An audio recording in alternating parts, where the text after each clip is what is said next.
Muy buenos días, tengan todos.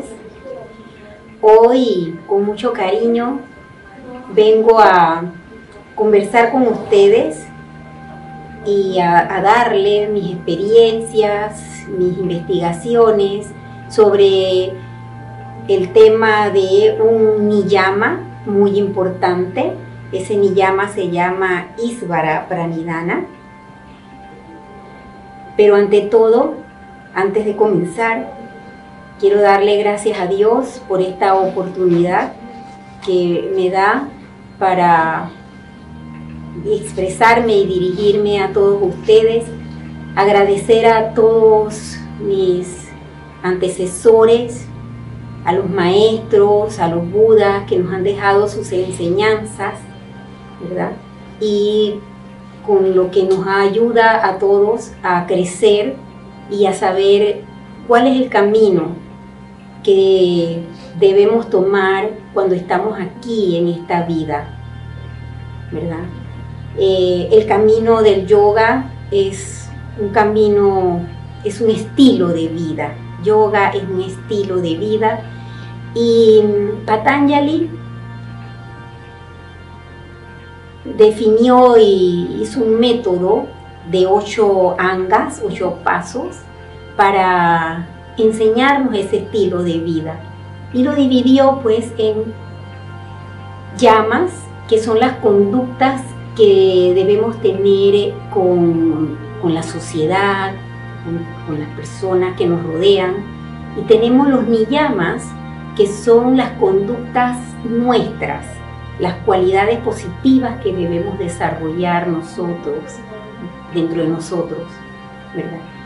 Y hay una, la número 5, que se llama Isvara Pranidhana, que es con la que vamos a trabajar el día de hoy.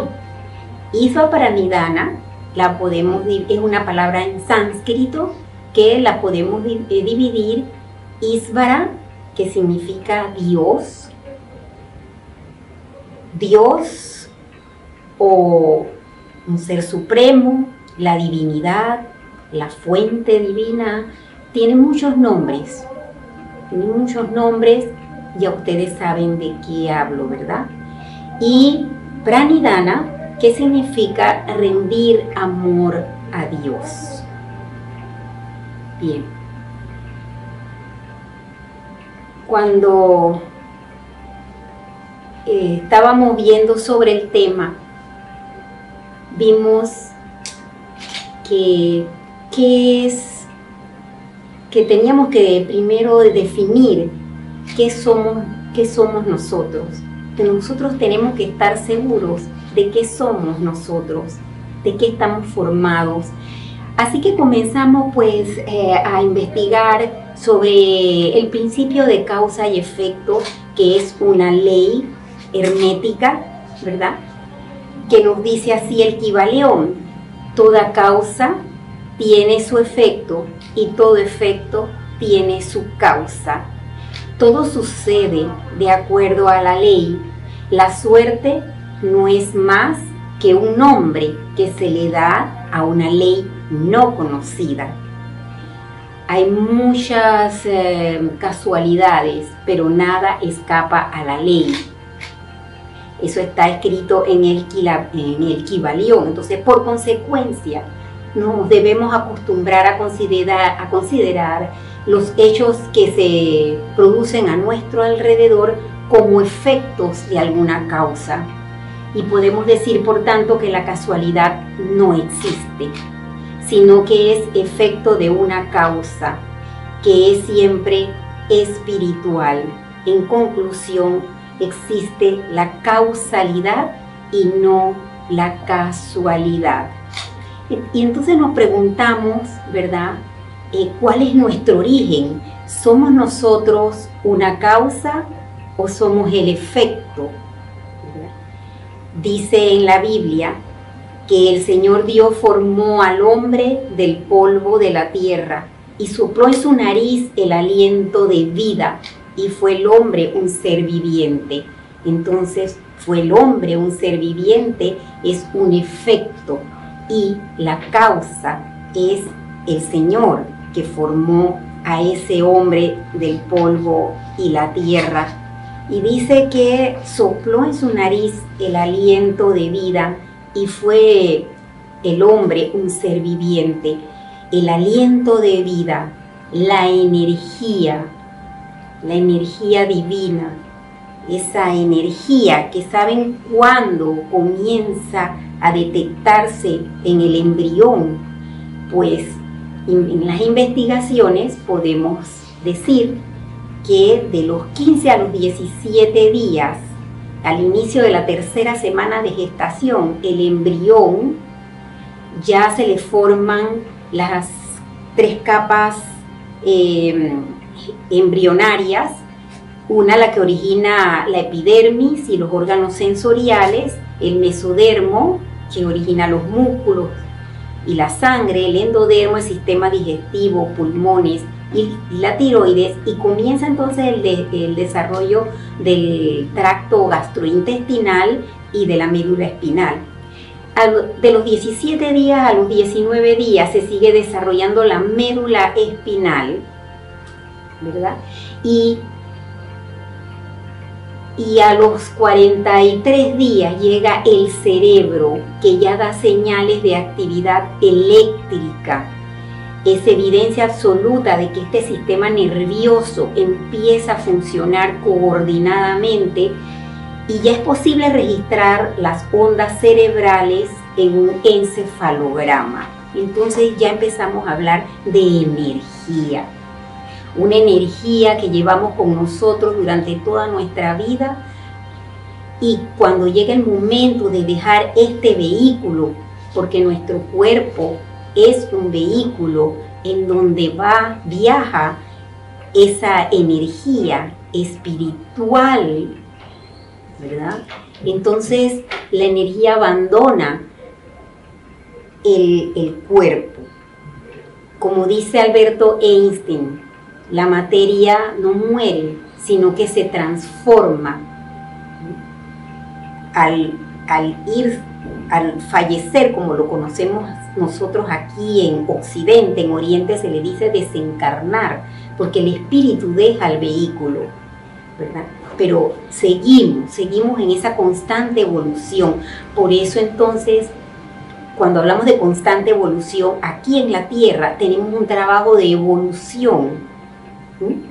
Y por eso es que es importante conocernos en qué somos, y que existe una fuerza interior divina que para los cristianos es el Espíritu de Dios, el Espíritu Santo que mora en nuestro corazón.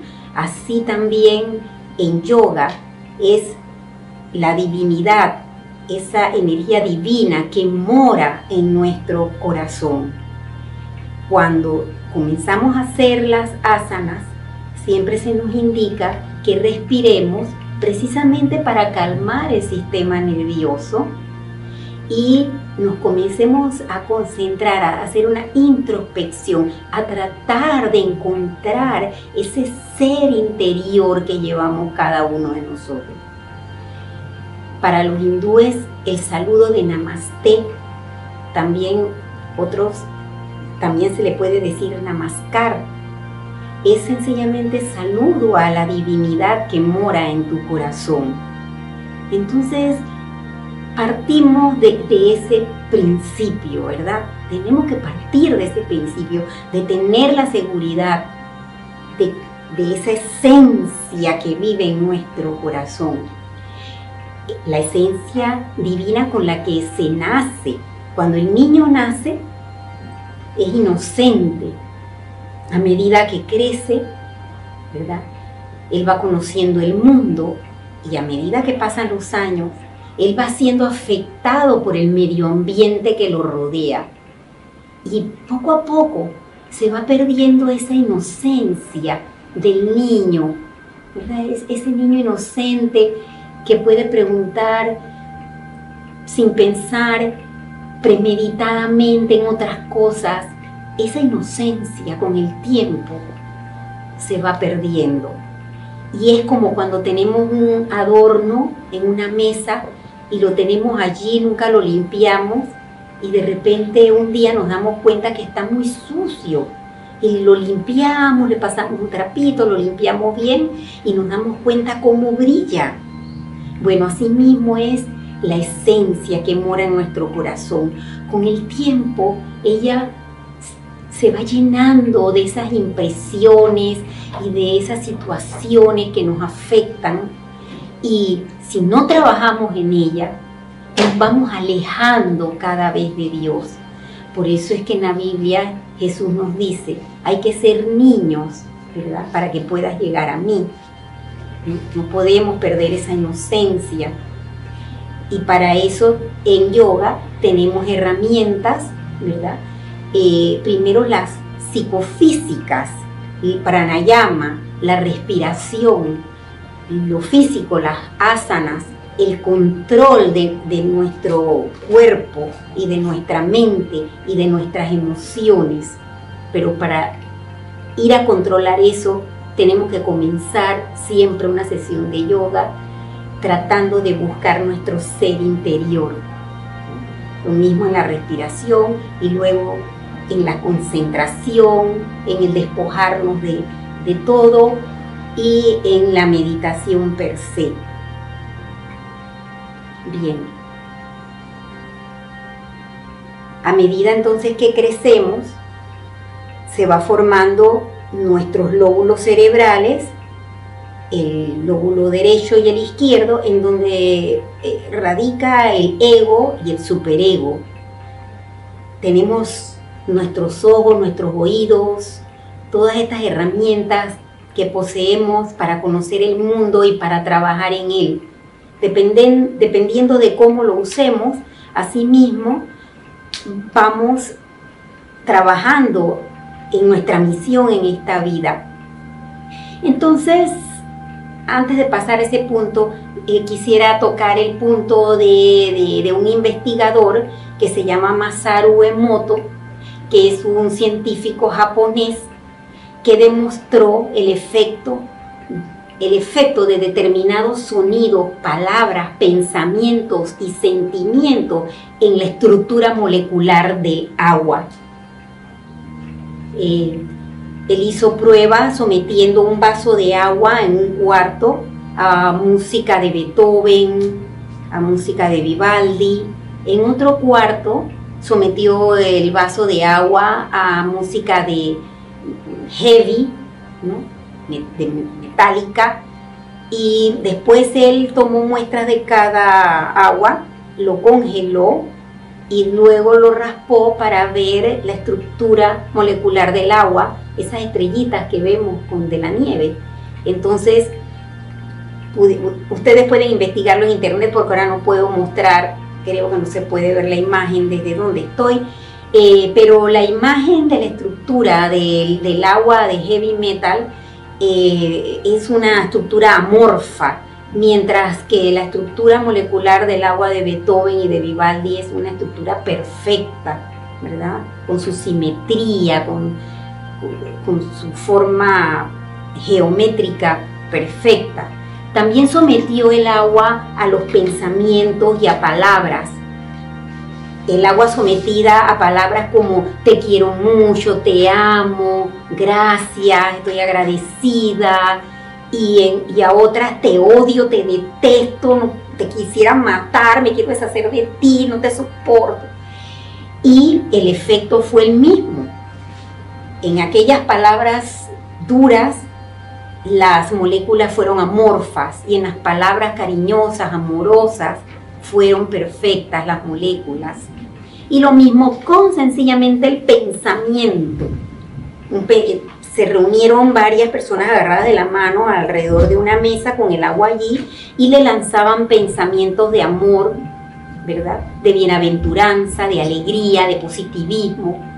Y luego en otra mesa aparte mandaron pensamientos pues de odio, de rencor, de envidia, de todas estas cosas, de estos venenos que también tenemos, ¿verdad? Y el agua reaccionó de la misma forma. Para mí lo increíble que he traído esto a esta charla es ver el poder de nuestra mente, el poder de nuestras acciones reflejado en el experimento de este científico japonés. Y es una muestra de ese poder de nuestra energía interior. Entonces es importante estar convencidos de esa energía interior y de esa esencia para poder practicar lo que es Isvara Pranidhana. Bien, vamos entonces a Isvara Pranidhana. Isvara Pranidhana, quiero leérselos textualmente.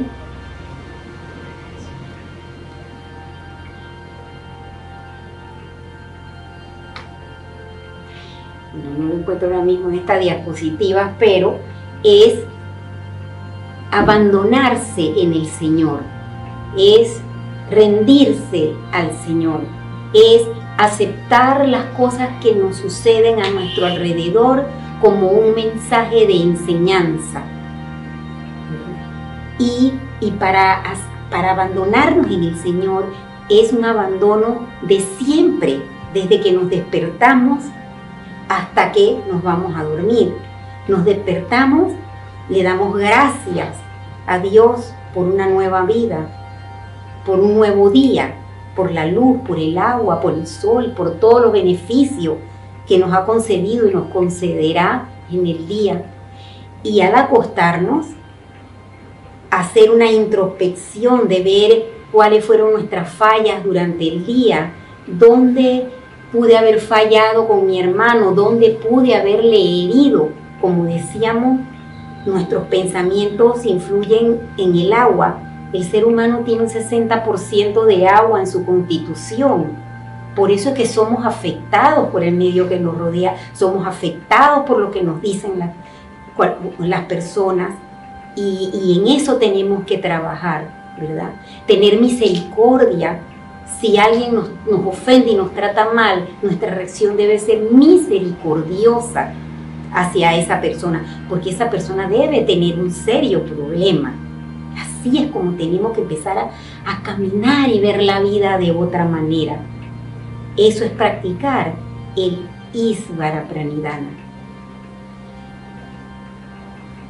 Y me decía una amiga, pero vamos a hacer una charla sobre la verdad nos hace libres. Para empezar a analizar qué es verdad. Y nos dice una maestra hindú, Srimatayi Nirmala Devi, ella nos dice: la verdad es una simple ecuación. La verdad es amor y el amor es verdad. ¿Verdad? Entonces nos vamos a la Biblia y decimos, bueno, ¿qué es verdad en la Biblia? Y la Biblia nos habla de que existen los frutos del Espíritu y los frutos de la carne, ¿verdad? Los frutos del Espíritu es actuar con caridad, con alegría, con comprensión hacia los demás, con generosidad, con fidelidad, con mansedumbre, de poner nuestras vanaglorias y dejar de querer ser más que los demás, ayudar a los demás. Y por eso en las noches uno se hace un análisis, una introspección de qué hizo durante el día, porque nosotros queremos cosechar los frutos del Espíritu y tal vez pudimos haber fallado con alguna persona. Entonces tenemos que enmendar para no repetirlo, para mejorar, para ser mejor persona. Ese es el trabajo constante que nosotros tenemos que hacer. Y entonces el fruto de la carne pues es la libertad sexual, los cultos, los odios, las iras, los celos, las ambiciones, las divisiones, los sectarismos, las envidias, las borracheras y cosas semejantes. En ese camino cosechamos el producto de la carne, de la materia nada más, pero nos alejamos del espíritu. Y dice en la Biblia, en Gálatas 5, el que siembra en el espíritu cosechará del espíritu la vida eterna. Y los que complacen los deseos de la carne y hacen estas cosas no heredarán el reino de Dios. Entonces, lo que vemos es que si varias personas están subiendo una montaña, ¿ya cómo estamos en el tiempo? Okay. Si varias personas van a subir a una montaña, a la cima, y una persona agarra por el este, otra agarra por el oeste, ambas van a llegar a la cima, pero de seguro cada una va a tener una experiencia diferente, pasó por un ambiente diferente, vio algunos animales, otro vio otros encontraron un tipo de vegetación, un tipo de camino. Son visiones totalmente diferentes, pero que nos llevan al mismo lugar. En este sentido, todo lo que los maestros nos han dejado a través de las historias, a través de la historia de la humanidad, todas las enseñanzas, nos ayudan pues a llegar a la cima. No importa si profesas una u otra religión, eso no importa.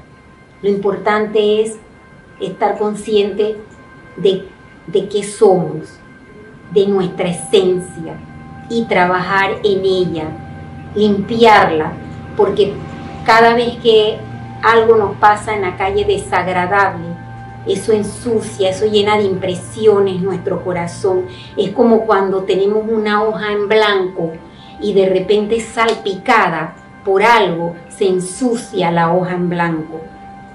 Bueno, así mismito pasa con nuestro corazón. Entonces tenemos constantemente que estar limpiando nuestro corazón.